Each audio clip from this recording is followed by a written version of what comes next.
Hello and welcome to a review of Hensuki. Are you willing to fall in love with a pervert? Oh, Hensuki, are you willing to fall in love with a girl as long as she's a pervert? Or whatever you call it. Oh yeah, would you fall in love with a pervert as long as she's a cutie? There you go. Episode 11. Now, here's the thing. I don't want to be that type of person, but I'm going to say it in the right way. I told you so. I told you so. I told you so. Now, here's the thing. You know, when it comes to harem, there's always a shipping war. 100% of the time, there's always a harem war. Regardless if it's a reverse harem or a harem war, there's always this shipping war that comes to play.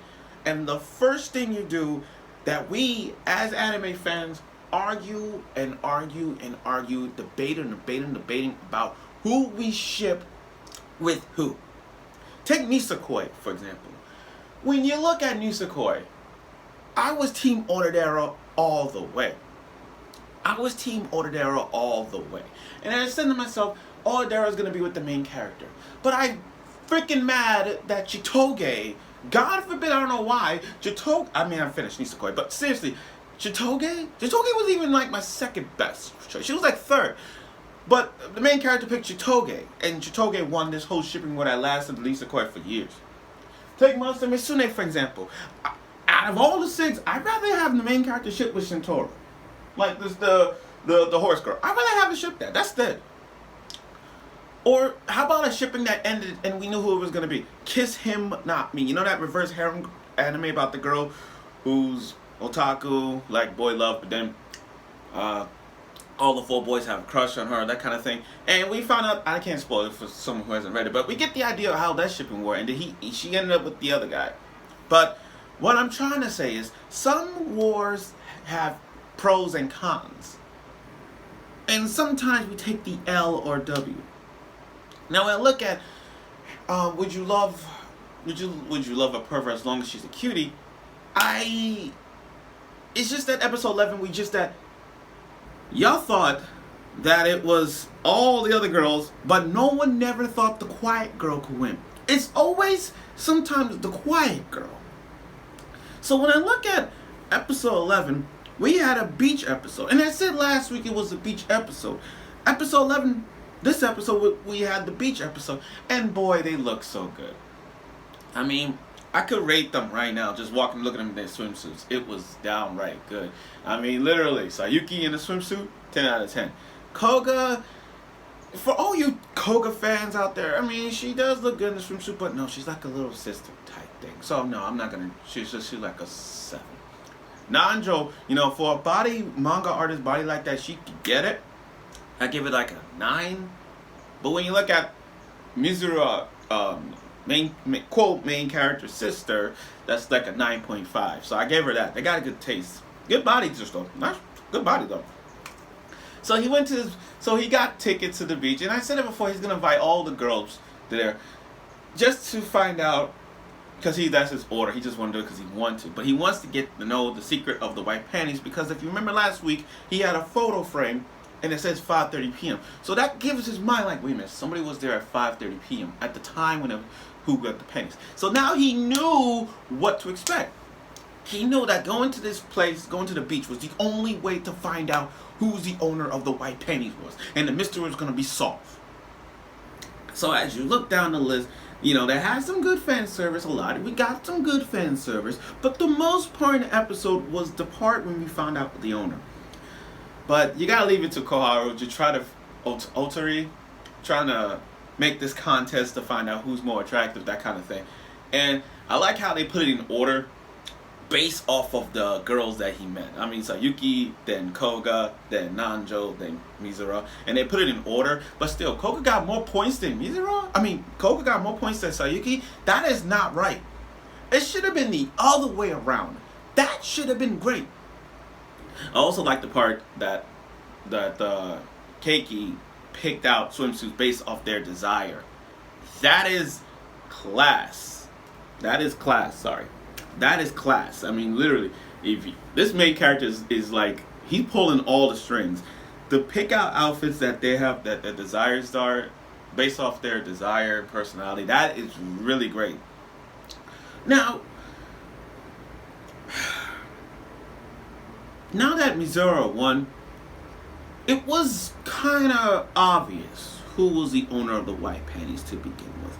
I mean, not so long ago, we've if you take a look at the process of elimination, like I said before, you know it wasn't Nanjo. That's the first hand. That's the first thing that should have been on your frick list.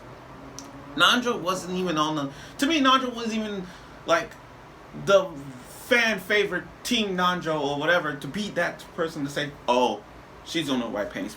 No, she wasn't, because she's into boy love and she wants Keiki to ship with Soma. So I'm like, nah, that can't be.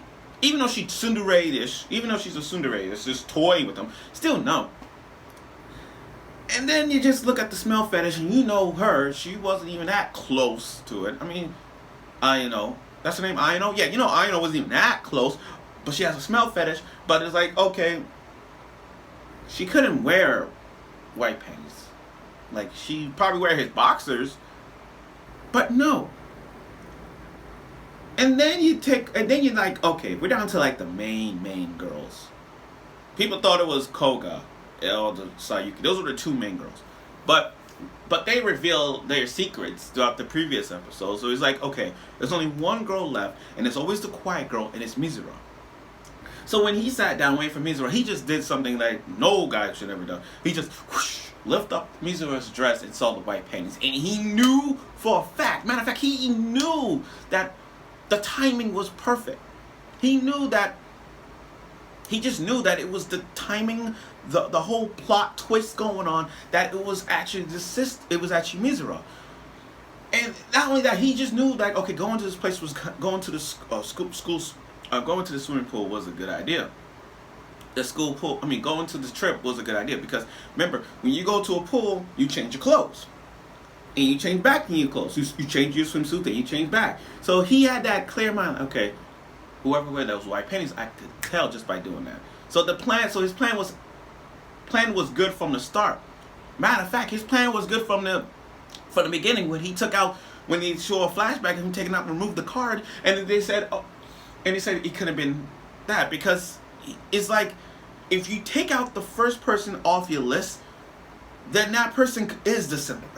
That's what everything he planned out from the beginning was that up to this point. Now Mizuha, for a perverted girl like her, she is an exhibitionist. I mean, literally, she is an exhibitionist to the core. And she revealed everything she has done. Not to mention, she kissed him. And as a matter of fact, that's his first kiss, I think. I mean, he got licked and all that stuff, but this kiss, he got it. Now, I know what y'all thinking. This is Yushoku no Sora. I'll tell you right now, there's no incest anime that can top Yushoku no Sora. And that's one of those shows you do not want to bring up to anybody. Unless if you want to joke around. Matter of fact, unless you want to joke around and say, hey guys, watch Yushoku no Sora, watch Kodomo no Jikan, watch Boku no Pico. Those are the three shows you don't want to tell them to watch unless you want to do it for fun. But we're not comparing this to Yushoku no Sora, because the plot twists change. It turned into like, what? Because at the end of the episode, she said, we're not brother and sister. And I knew it. I freaking knew it. I knew it from day one. I knew it. Because think about it. It was it's like somewhere around episode 6 I said something about Mizuha doesn't stand out. She's always quiet. She's always there around him. So I'm thinking to myself, okay, there's gotta be a plot twist. And I said to myself, maybe they're not related. Because I'm looking at their eyes. Their eyes are not the same. I mean, I know parents have different eye colors, but come on, they don't look the same. And not only that, it just doesn't seem right. It just doesn't seem right. That's why I'm like, and I said I'm like, they're not related, because I knew it from the start that she was adopted. So I kind of figured it out. I hit the nail on the head. hit the nail on the head. That way, I like how that ending went. I mean, we're not brother and sister. So it tells me right from the get-go that something about Mizuha from the beginning stands out as a girl, as a prime suspect. Now, here's the thing. We could take an L or a W when it comes to shipping wars. There's a whole line of L's and W's in shipping wars, depending on the main character's choice. Now, I'm with Team Sayuki all the way. Don't get me wrong, guys. I'm with Team Sayuki. But when Mizuha won, and not only she's the white panties, but she's Cinderella, Mizuha was my second pick. So I gotta take this L, but I gotta take this W off my back too.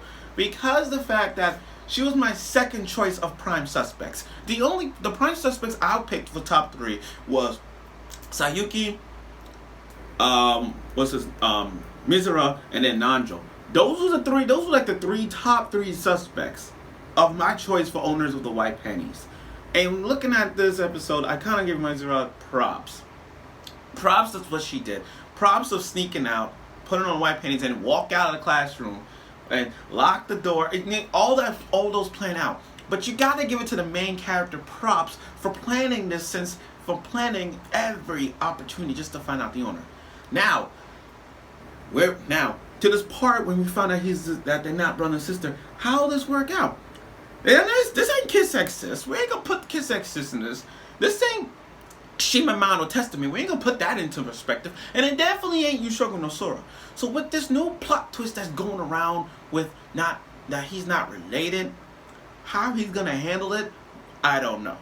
But he better handle it real good.